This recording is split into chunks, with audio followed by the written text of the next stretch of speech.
Oh my gosh, you guys have not seen Luca in so long. Luca is on a diet. He also put on a little bit of a quarantine 15 like the rest of us. And he's currently going outside for walks. And we switched his food, which he's not happy about. And he is losing weight. So don't be too concerned with his chunkiness. As much as I hate it, he is losing weight. Right, big guy? Hello, everyone. Welcome back to Cheeky Couch. This is Cheeky Couch episode number 5. Can you believe it? We're already on a 5th episode. Today is Saturday, and Saturdays are dedicated to Real Housewives of New Jersey Rewatch. Today we are doing episodes 2 and 3 of Real Housewives of New Jersey. I'm going to be doubling up episodes going forward, unless it's like a big episode where we really need time to go over everything, which honestly in Jersey, it kind of gets crazy pretty quick. But in the beginning, it's a lot of intro stuff, and I like to just go ahead and kind of move through it so we can get to the meat of Real Housewives of New Jersey. So without further ado, let's get started. Okay, so jumping right into episode 2 of Real Housewives of New Jersey, we start off with Jacqueline and Ashley. Ashley is Jacqueline's daughter. She's in high school. Ashley has finals coming up. Jacqueline's kind of getting around the fact that Ashley's maybe not doing so well in school and kind of talking about their background a little bit. As I said in the previous episode, Jacqueline was a single mom in Vegas and she was working, trying to take care of Ashley. So she wasn't around a lot, and for that reason, Jacqueline thinks that she kind of overcompensated for the fact that she wasn't there all the time by spoiling Ashley later in life. She talks about, you know, we've taken your phone away, we've done all these things, like what is actually going to motivate you to be better in school because you're not very motivated. We then move into Teresa, and she has taken her 3 daughters shopping. Teresa claims that she takes her daughter shopping like at least twice a week, which is crazy. I mean, they don't need all those things. The girls look adorable though. You can tell she does put a lot of effort into their outfits, and it's really interesting seeing how much of Teresa's beginning storyline is about her shopping and her having like the nicest of things, considering what we know now about what's going to happen. But they're in the store. Her daughters, this scene gives me such anxiety. They are tearing the store apart. They're screaming. They're running around. Melania, which is the funniest little girl, but she is a lot. If you guys have watched before, you know Melania. She is wild. She is everywhere. I mean, she's behind the counter pulling cash out of the till. I hope they know this lady personally because this behavior is insane. It is a zoo in there. The girls have gone wild. Teresa then gets a phone call from Gia's talent manager, some talent agency. I googled the company. They're called Exists Talent, and it doesn't look like it exists anymore, so that's unfortunate. But Gia got an audition for a movie with The Rock, which is super cool. Gia is such a cute little girl. I could definitely see her in movies and in acting.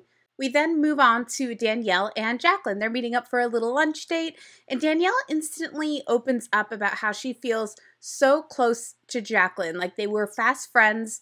And Danielle kind of sees Jacqueline like a little sister. Danielle says everyone in town kind of really dropped her after her divorce. I imagine in those elite circles, maybe people stay with the one who has the money. I'm just assuming here, who knows? But it's been a long, long time since Danielle has had a best friend to talk to and, you know, be consoled by. So she really cherishes her friendship with Jacqueline. Jacqueline shares that she really does want to bring Danielle into the group, but there's bad blood here. Danielle does not get along with Dina. Dina, again, is Jacqueline's sister-in-law. She's also the brother of Jacqueline's husband. So, a lot going on with this family, the Lorita family. Back at Teresa's, we're getting another look at her home that is being built. Again, it is insane. It is huge. It is so, so big. And I really wonder how they could have afforded it back then, which obviously they couldn't. But I'm sure her husband does well with business, but my God, you guys, this house is so big. I can't imagine him making this much money with just like a stone company, but what the hell do I know about stone? You know what I mean? But they've been building this house for 3 years and it is huge. And I have to say, I'm really curious if the entire house was furnished while they were filming throughout the seasons. We only ever saw a few specific rooms. I mean, you hear about people being house poor. They put all their money into these amazing homes and then you can't even furnish it. Like, I'm just really, really curious. I'm also really curious why when they had all these money struggles, they didn't ever just sell the dang house or sell the hundreds of thousands of dollars of furniture within them. We'll go over that when we get to it. But yeah, it is a huge house. She wants to move in 3 weeks. Also, she makes this phone call to somebody who's in charge of her railings in her house. And just FYI, like, they're half installed already. She leaves a voicemail on this girl's phone. She's like, hey, Tiffany, I know I just faxed this to you yesterday, but I'd like all the railings to be changed to my original design, not the ones that are here now. Thanks, bye. Does that work? Can you do that? They're all there. They're already being like put on. I don't know. It's crazy. Now we're back at Jacqueline's. She is having her son CJ's birthday party. It is a carnival theme. I love that theme. I just do. I love a good carnival. I never go, so I like reminisce about carnivals. And Danielle is there helping her put together the birthday party. Danielle then totally narcs out Ashley. Ashley has spilled the beans that she's inviting over like at least 20 friends to CJ's birthday party. Danielle's daughter chimes in too, and she's like, yeah, she's bringing boys too. So Jacqueline is pissed. And this was really strange to me, but Danielle was like so eager to narc. I hated if like friends or relatives like butt in instead of your parent telling you something. But Danielle's like, do you want me to talk to her? I'll go talk to her. And I'm like, bitch, mind your play. Like, it's my daughter. I'll handle it. That's what I would feel like. But Jacqueline brings Danielle to go reprimand Ashley and tell her you can't have all these friends over. And Danielle is just chiming in the whole time. It is so annoying. I would be so annoyed if I was Ashley. Like, yes, of course, Jacqueline should address it. It's CJ's birthday party. Ashley can't have a bunch of teenagers there. How could Jacqueline watch the kids and the teenagers? And you'd probably be more concerned with what the teenagers were doing in such a big house, and you know there's alcohol there. So Jacqueline is telling Ashley, you are only allowed to bring 5 people. Ashley's fighting back, saying, no, no, no, I already invited these people. And the whole time, Danielle's behind Jacqueline, and she's going, nope, your mom told me only 5. Like, shut up. Like, mind your business. I would be so annoyed. And then Danielle goes, you promise you're not going to have a ton of people over? And Ashley's like, yes, I promise. And Danielle's like, because don't make promises you can't keep. You know I'm your biggest fan, but, you know, don't make promises you can't keep. And I'm like, what? Like, that's not your child. What a weird thing to say to somebody. It was very odd to me. I don't know. It annoyed me. So Dina now shows up to CJ's birthday party. Danielle makes a beeline for Dina. She's convinced she's going to squash this today. She doesn't want this weirdness to get in the middle of her relationship with Jacqueline. Danielle comes on a little strong. She gives her a huge hug and says, you look beautiful. Compliments her. She asks if she can borrow her boobs. Pretty strong, but I gotta be honest, I think I'm kind of the same way. If I'm nervous and I need to talk to somebody, I probably come in a little too strong because I get so wound up. And Dina is very much just trying to be polite, but clearly wants nothing to do with Danielle. During this scene, Dina has a talking head where she makes her famous line, she's obsessed with me. I don't know if she wants to be me or skin me and wear me like last year's Versace. Pretty iconic in the Real Housewives of New Jersey universe. It's kind of funny. But also very mean girl. Danielle's just trying to be nice, trying to smooth things over so that she can continue her friendship with Jacqueline. Okay, now we're at Caroline Manzo's for dinner. She's having a little family dinner with her kids. Her kids have some friends. She is really sweet in the way she says she always kind of cooks for the masses. She never knows who her kids are going to bring home or who's going to be over that night. You can tell she obviously really values her family time. And then there's a little discussion at the table about Lauren and if she's going to apply to go to beauty school. Lauren looks at it from a bigger picture. She wants to own her own boutique or her own salon. I mean, I'll be honest, when I was in beauty school, I thought the same thing. I think everyone who goes to cosmetology school or maybe any schooling, you envision yourself owning your own business one day.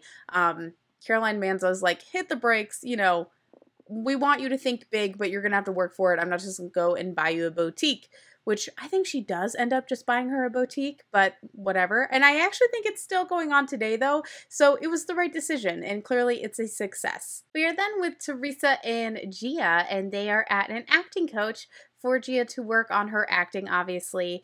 Like I said, she is auditioning for a movie with The Rock. I believe the actual movie was The Tooth Fairy, if you remember that. She, of course, did not get the part, obviously. But yeah, getting a little lessons.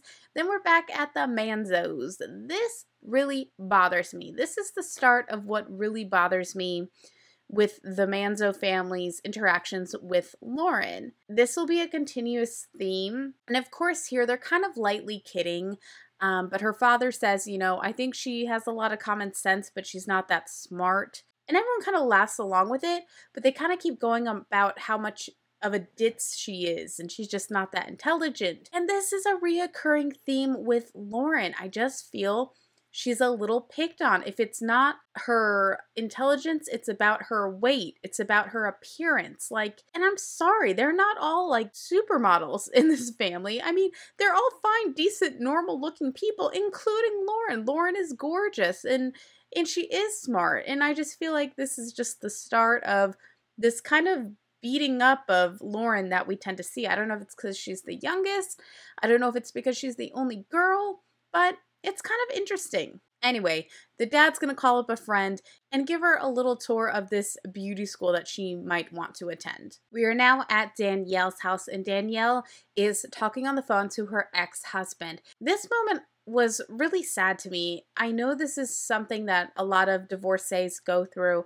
She is pretty much begging her ex-husband for her settlement. She says she has not received it in 2 years. She just wants her due payments. She is clearly fully caring for their 2 daughters, and she feels it's a way for him to kind of keep her tethered to him. That's her opinion. And she says it's just torture that he just won't almost let her go and let her start her life because she's still waiting for this money. Again, this man is wealthy, wealthy, wealthy. So why it's not just being given to her or why it's not court ordered, I don't know. I don't know how any of that works. Maybe one of you can let me know. But this was sad. This was really sad. I've had friends who have been waiting on child support for a very long time. And that's just, that is so frustrating when you're the only one caring for your children. She also drops that he is getting married. She actually says to him on the phone, like, I don't know if it's because your wedding's coming up and you've got the jitters and maybe you don't want to do it. And I was like, oh my God, don't say that. Like, that's not a way to get your money. But I mean, hey, if she's been waiting for it for 2 years, what's it going to take, you know? We're back with Jacqueline and her daughter Ashley. They are driving to a fertility specialist. Jacqueline's wearing a fertility bracelet that Dina had given her. Jacqueline and Chris have been trying to have another child since CJ was about 6 months old. Quick trigger warning about infertility and miscarriages. Jacqueline has had 4 miscarriages since getting pregnant with CJ, or after getting pregnant with CJ. I cannot imagine 4 in a row. And she just so much wants another baby with her husband, and my heart just breaks for her. You can see the pain that she's in. Now we're with Dina. She's at her house prepping for an event she's going to have, a fundraiser at the Brownstone. Dina has a charity that she created called Project Ladybug, and it helps children who have been diagnosed with cancer.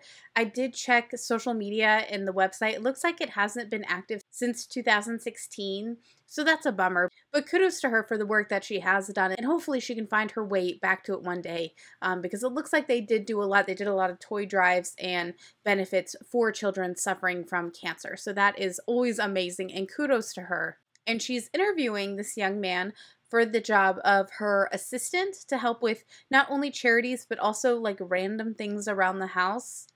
I don't love this. The way she kind of generalizes what his duties will be, it's just kind of insane to me. I mean, I wonder how much she's paying him, and we'll get into that, but I have to point something out. She has the strangest home decor. It's all over the place. For her being a celebrity interior designer, as she claims, I don't know, her house is very strange. She literally has a like table runner that's like made out of moss. It looks very strange. I don't know. So she's asking him, will you kill spiders for me? Will you pick up tampons? Will you bathe my cats? Will you wash my cars? I've never been an assistant. Perhaps that's part of assisting. I don't know. And then she asks him if, money's a little tight one week, which it shouldn't be. She has a lot of money. And maybe it's just a joke, but she asks, can I pay you in other forms of payment? And it's just like, no. Like, no, you can't, but he says yes. I don't know. It's probably all just for jokes, but it's kind of weird. Back at Danielle's house, she is getting ready for a date. Her daughters are helping her pick out in outfits. It's really nice to see her daughters are supportive of her mom dating. However, I'm not super thrilled with Danielle's choice. Danielle's date shows up. His name is Steve. He is supposedly 26. Remind you, Danielle is 45. But this man does not look 26. I mean, I'm sure he is. I don't know why they'd make that up. It might just be unfortunate genes, but he looks so much, he looks like 37 to me. I can't believe this man is 26 years old. And I'm just, Danielle goes on and on about wanting to be a housewife again so bad. She's trying to find the one. I promise you, it is not this 26-year-old, not when you're 45 and you have 2 daughters. It's just, and you're a divorcee, that is a lot for anybody to handle, but at 26, she's swimming in the wrong pond. Like, this is not the one, Danielle. This is not the one. Now we're at the brownstone for the Project Ladybug event. They have a ton of stuff there that you can, I don't know if they're doing bidding or just straight up purchasing, but clothing, jewelry. I mean, Dina says everything from scrapbooking to Botox, like anything a woman could want. So that's interesting. I'd love to see the scrapbooking table. And of course, it's at the brownstone, her family's business. Jacqueline and Ashley are there. The whole family's there. Teresa's there. Caroline's there. Everybody's there. Dina's got everybody working, including Ashley, who apparently is changing outfits like 3 times. She's trying on clothes that are for sale. Maybe she's trying to model them. She keeps switching out her outfits, which is pissing Jacqueline off. And apparently Dina too, because really quickly you just hear Dina say, I fired Ashley. So Ashley's clearly on her nerves. And then Jacqueline's like walking around holding her drink. And Dana's like, what are you doing? Like, I need you to get out there and sell tickets. And Jacqueline's like, what? Like, I thought I was here like as a guest. I didn't realize I was like working your event for you. So that's like totally annoying. I can understand being invited and you think like you're just like supporting your sister-in-law's charity event. But no, she wants you out there hustling, selling these tickets. They must be, those type of bidding tickets. Dina says Teresa and Jacqueline don't understand the stress of having a career, which maybe is true, maybe not. Jacqueline did work. I think she just only started not working once she moved out to New Jersey with Chris. Jacqueline and Teresa are kind of like talking about this in the bathroom. Jacqueline's just venting and Teresa's like, yeah, it's like family shit. Sister-in-laws are crazy, blah, blah, blah. The whole time I can't focus though because Teresa is just like sitting on a toilet talking to Jacqueline. She's not using it, but she's just sitting on it. And I hate that. It really skeeves me out. I really don't like that. It's like, come on, sit on the counter or something, but she's just sitting on a toilet. It's the weirdest thing. The event looked like a big success. It looked like everyone had a really good time. And that was pretty much the end of episode 2. And so now we're going to bounce right on over to episode number 3. By the way, let me know if you like me doubling up episodes in my podcast. I like it because we move through the seasons quicker and I want to get to current day. But if it's too long, too much, let me know. Episode number 3 is called Not One of Us, so we can already assume the theme is going to be Danielle is an outsider and we don't want her in. The episode starts with Gia and Teresa driving to New York City. They're going to meet with Wilhelmina Modeling Agency, which is fantastic. Wilhelmina is wonderful. They do share that Gia did not get that movie role, which we already knew, obviously, because Tooth Fairy has been out and Gia is not the main character. Teresa is bummed that Gia did not get the movie role, but they are really counting on her interview with Wilhelmina Modeling. So they get to Wilhelmina and Gia and Teresa are showing the comp cards to the agent there. She says they're just too pageanty. They're too kind of like dance pictures where the girls are super dolled up. It's like super retouched. They need something more natural. So, and Teresa's pissed because she's like, I just spent like $800 on these freaking photos. But she needs new cards. So that's that. They head back home. We're now with Dina and her brother Jamie. One thing I don't think I've mentioned is that there are actually 11 kids in this family. Dina, Caroline, and Jamie. There are 11 total. That is so insane to me. 11 kids. Can you imagine pushing out 11 kids? Oh my Gosh, Jamie has a really cool job. He says that he is a celebrity chef that travels around with different artists or like I think recording artists and he cooks for them and gives them a home away from home. They are at a prop store today because okay, this I don't understand. So, Jamie is a celebrity chef, but they're at this prop store because Jamie's in charge of creating a home away from home dressing room for this mega celebrity, as Dina says, who's going to be in town for a few weeks. So they're renting a ton of furniture, like bedroom, like furniture for this recording artist, but he's the celebrity chef. He also says he's the celebrity stylist. I don't understand what this is about, and I half believe that this storyline is bullshit. I believe that Jamie's a celebrity chef, but this makes no sense. Why would you send the chef out to go and rent a bunch of furniture? Like, did the celebrity give you their credit card? I just don't understand the storyline, but regardless, Dina is here to help him design this room for this celebrity, I guess. And maybe they'll stop off for groceries for his chef job later. I don't know. Okay, so I just looked up Jamie's biography. It looks like he has worked for the Police with their Certifiable tour in 2008, Madonna for her Sticky and Sweet tour in 2010, and Sarah McLachlan for her Mirrorball tour in 1999.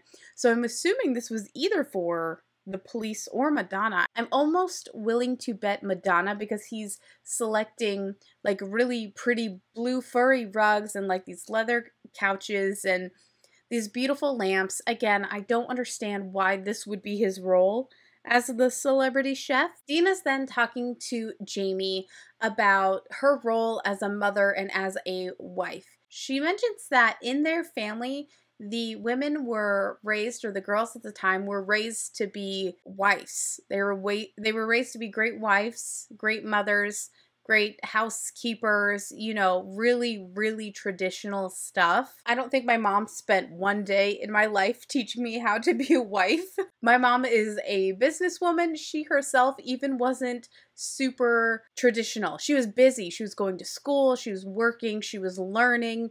Really career driven, not so much home life driven. My dad actually kind of ended up taking on that role because she was working so hard in school and everything like that. So these traditional roles always are so foreign to me because it's just not how I grew up. And she's saying, you know, she loves being a celebrity interior decorator, but she's starting to feel like it's taking away from her daughter and from her husband. She might be ready to assume the role of a housewife. The coveted housewife role. There is a lot to talk about her husband at this time, but I think I'm going to save it. I actually have a lot to say about her husband and about the Manzos in general. And their I'm actually, being in Jersey myself, I'm a little scared to even talk about this. I'm not going to lie to you, but it's all publicly documented, so hopefully I'm not doing anything wrong. But they need their whole entire episode about them and their ties to the mafia. So when it is time, we will get into that. And trust me, the time is coming. Now we are with Ashley and Jacqueline, and it's a sad day in this household. Ashley is failing out of school. She goes to private school, and because she failed 2 classes, she's technically not even allowed back at school next year, and it's the end of the school year. It's summertime, but she has to go to summer school for both geometry and history because she is failing out. Again, this is so like bringing back horrible things for me because guess what? I did the same.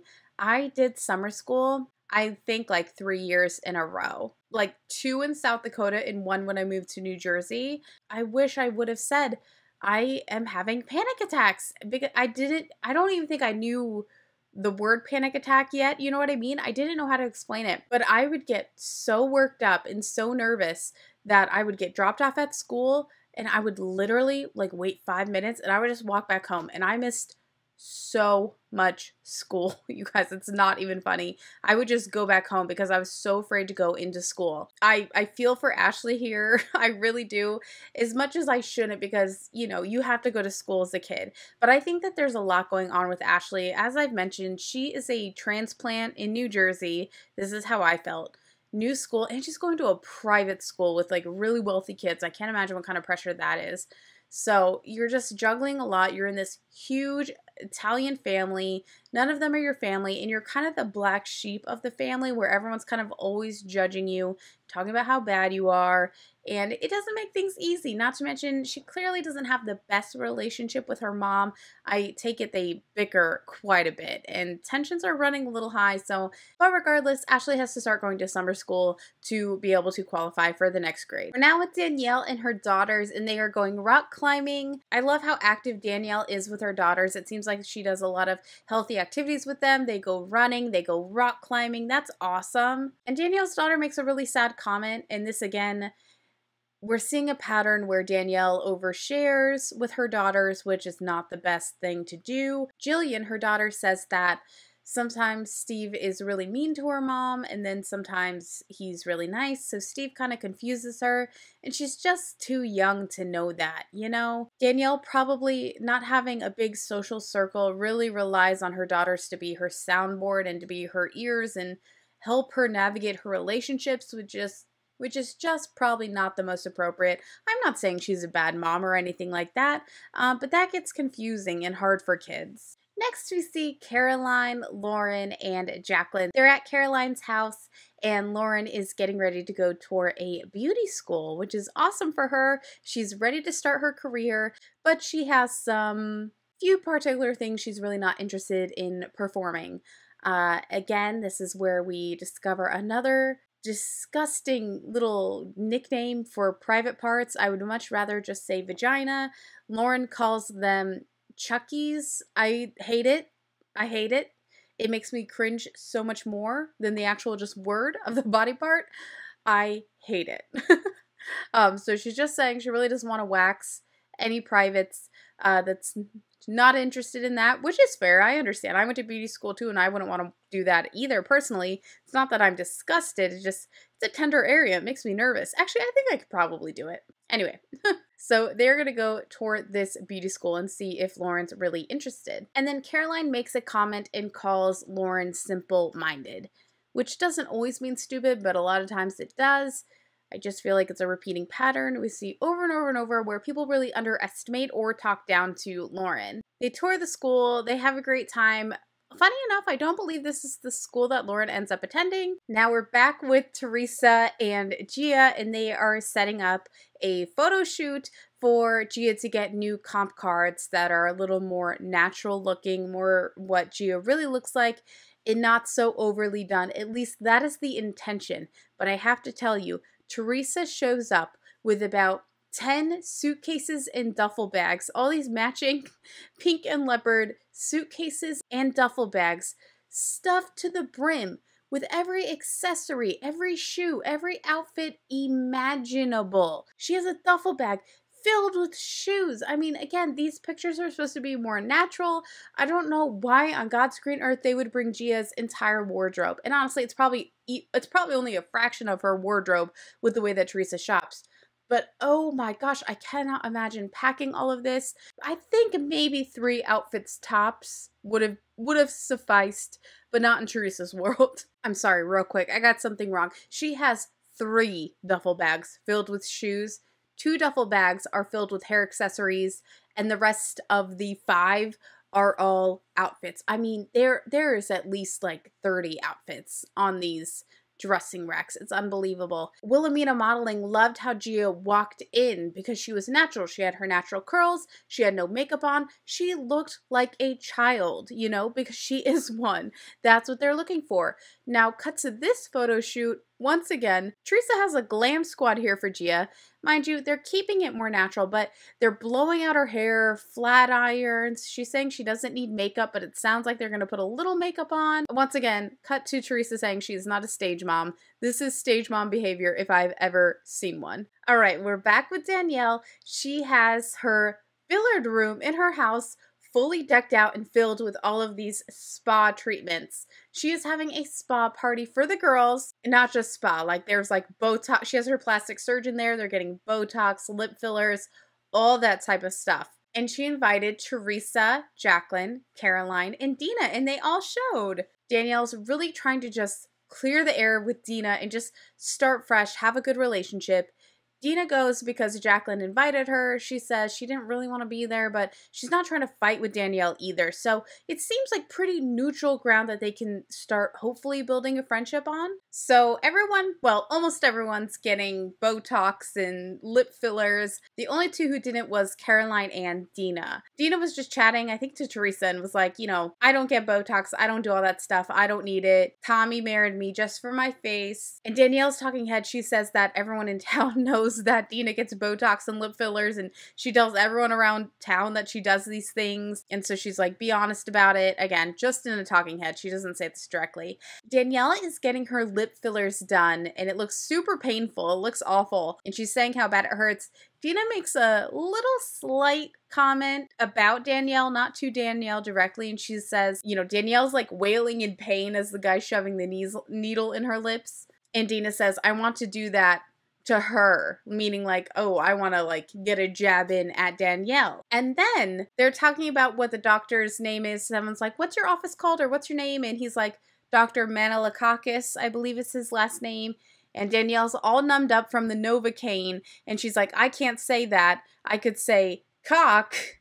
And then Dina goes, like as a joke, and then Dina goes, yeah, we know that. Like, that Danielle did hear, and that really hurt her feelings. That really offended her. I do just feel like Dina is a mean girl. She is a mean girl to Danielle. Here Danielle is inviting you into her home for a spa night, and you just keep jabbing at her. I don't know what Dina has against Danielle, but my gosh, she has it out for her. She really does. There's a quick scene with Dina and her daughter, and it annoys me to no end.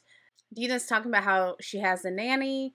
She wants the nanny to teach her daughter how to run a home, run a household, clean a household, how to cook dinners, and how to be a great wife. There's nothing wrong with learning how to, I mean, you should learn how to maintain a home and to cook for yourself or to cook for others, to cook for a family. And those are just things, that's just adulting, right? Like you need to learn how to support yourself when you don't have your mom there every night to do your laundry and to cook for you and clean for you. But it's the emphasis on to be a wife. It's not just so her daughter can be self-sufficient and be a functional adult. The whole focus is around being a wife and making sure you can do this for your husband.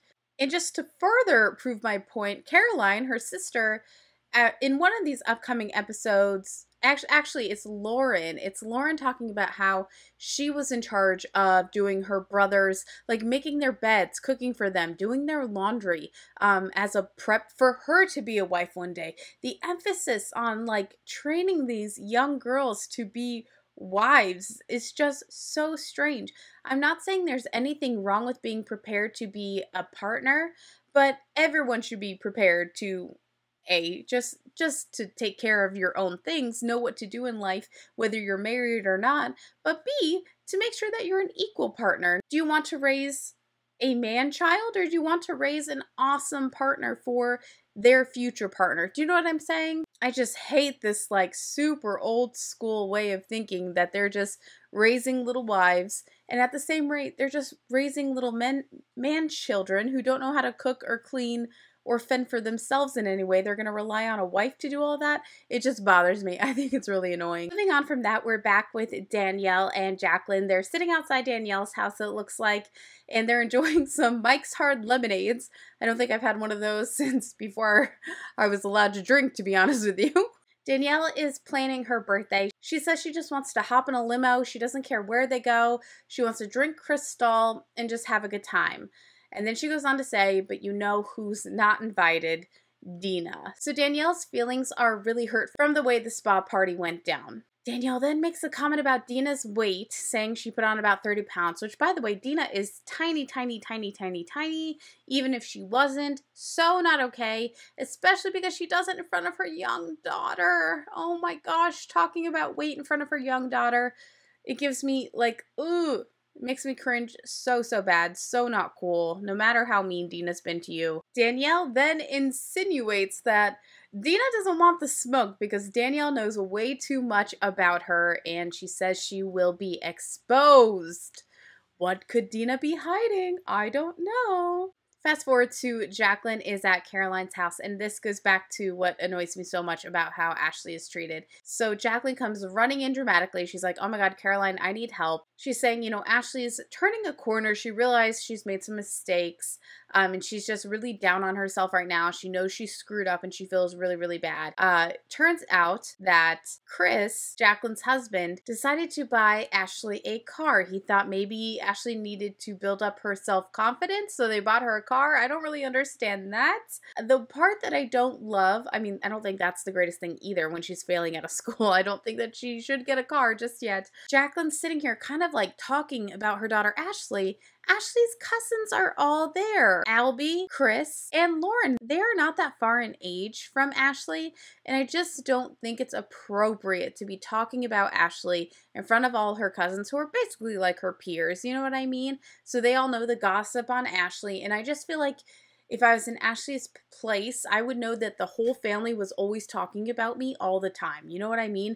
And that would make me uncomfortable. And hi, Luca. Now we are out for a date night. We are with Danielle and Steve, as well as Teresa and her husband and Jacqueline and her husband. They're having a little triple date. Now, I'm pretty sure Danielle actually met Steve through Joe Giudice, Teresa's husband, and they're really good friends. Danielle mentions there is definitely trouble in paradise, and this date does not seem to be going too well. Danielle says he's getting a little distant, he's not calling as much.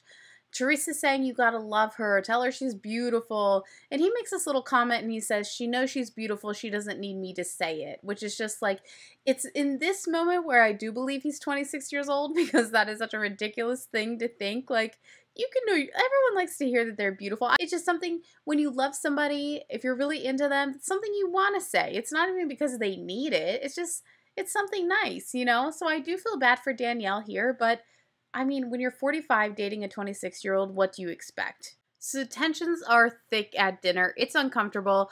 All the girls decide to go to the restroom, but really they just went outside to talk shit on Steve, which I live for. I love a girl walk off to go talk shit on someone's partner. That's always fun. Danielle says she was going to break up with Steve at the dinner table, which I kind of wish would have happened. I kind of would have lived for that moment. But Teresa and Jacqueline convinced her to wait. Teresa and Gia are now back at Wilhelmina. The photos are still not quite what they were looking for. Shocker. The agent asks who took these photos. Teresa used the same photographer that she already used with the photos that they did not like originally. Why would you choose the same photographer? Luckily, there were a few photos that the agent found fine. Teresa is now at Jacqueline's house. She brought Gabriella over to play with CJ, and they were just gonna veg out, hang out with the kids, and have just a chill day. Danielle calls and she wants to come over. She needs help breaking up with Steve, which, by the way, I just feel like this is a little contrived. I don't think it would be that hard to break up with Steve. I don't think Steve is that attached, to be perfectly honest. And she's like crying on the couch saying like, I don't know how to do it. Can you do it for me? Like, she is freaking out. And honestly, I don't think it's going to be that difficult. She goes on to say he's just not where he should be financially for her to like be with him. And so now we're kind of seeing the theme that gets played out throughout the season is that Danielle's really looking for someone who could support her financially. So again, I don't know why she set her sights on this 26-year-old boy. It makes no sense. He wasn't what you were looking for to begin with. So hopefully Gucci model comes around and they can work it out. No, I'm kidding. You also kind of see that Teresa and Jacqueline are starting to get a little annoyed with Danielle. They think she's all about the drama. Danielle is claiming that Steve is in love with her and that this just isn't fair to him because he loves her so much. And then Teresa has this talking head where she says that Steve actually really isn't very into Danielle at all. He just goes over every day for his daily, can I say this on YouTube? Blowjob. He just goes there every day for his daily blowy. Now, mind you, I imagine she heard this from either Steve himself or it was something that Steve told Teresa's husband and it got back to Teresa. And we don't know if that's true. We don't know the quality of man this is. He could just be, it's something like that he just says to another guy. It might not even be true. So I'm not counting on the fact that it's true. Either way, it sounds like it's probably about time that they break up. And then Danielle gets really defensive, and it's unfortunate because it's a fair question that Teresa and Jacqueline are asking her. Jacqueline specifically says, "Why did you bring him so deeply into your life if you knew it wasn't going to work out?" Meaning, like, you introduced your kids to him. You tell your kids about your guys' relationship problems. And Danielle immediately prickles up. She porcupines out. She's got her little porcupine quills up. And she is saying, back off, back down, thanks. I don't need your advice. So I can understand. She's probably feeling like she's being accused of being a bad mom, which she isn't. It's a fair question. It's clearly a sensitive topic for Danielle. Danielle leaves and then starts the gossip about Danielle. Apparently, there's a lot of rumors swirling around town about Danielle Staub, that she is a husband stealer, that she is a former stripper. Oh my gosh, the stripper gate in New Jersey Housewives runs seasons long about multiple people. Everyone, I get it was the early 2000s, but the irony of them bashing the fact that anyone would have possibly have been a dancer. I don't even like the word stripper, but to be a dancer, they talk down about it so poorly. They're so judgmental of anyone who may have danced. But then they turn around and they all cheer on and root for Chris, Caroline's son, who wants to own this strip club / car wash. Girls are so catty in this show. It drives me crazy. But yet we cheer on the man who wants to open up a strip club car wash, but then we're going to talk down about the girls who are actually like working at a club. And like I said, this goes on for seasons with multiple people. And it's sad. It's awful. And I don't think that I would hope that wouldn't be the same way today. I think we're evolving. We're evolving every year in what's more socially acceptable. And that is it, you guys, for episode 3 of Real Housewives of New Jersey. I hope you guys like this double episode. Let me know if I should keep it up. Just a reminder, this podcast is also available on Apple Podcasts. If you're listening to it on Apple Podcasts, you can actually watch this episode on my YouTube channel, ThatGirlShaeXo, or you can click the link in the episode description box. I have a link to the video there if you're more of a watcher.